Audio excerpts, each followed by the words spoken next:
tuko na mtu mmoja ambaye lazima turudishe wapi? Lazima turudishe wapi? Lazima turudishe wapi?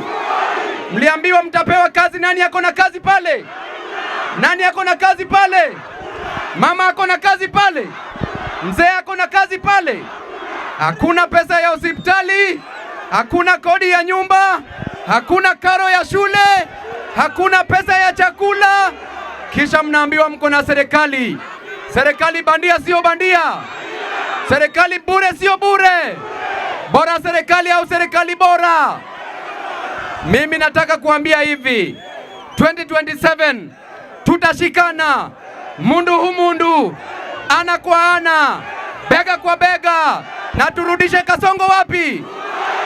Kabila zote zitashikana, kwa sababu shida ya Mluya ndio shida ya Mkikuyu, shida ya Mkamba ndio shida ya Mjaluo, shida ya Mkalenjin ndio shida ya Mtaita. Shida zetu ni moja, na shida yetu ni gharama ya maisha iliyo wapi? Shida yetu ni corruption, shida yetu ni gharama ya maisha, shida yetu ni hizi mahindi zetu zenye haziwezi iva kwenye shambani. Na tunasema ya kwamba 2027 kura itapigwa. Piga kura kisha twende State House. Hatutangoja kura isabiwe, tutangoja isabiwe tukiwa State House. Vijana ria, vijana ra, vijana tibim, vijana tialala. Tena nataka nitambue komando wenyu moja.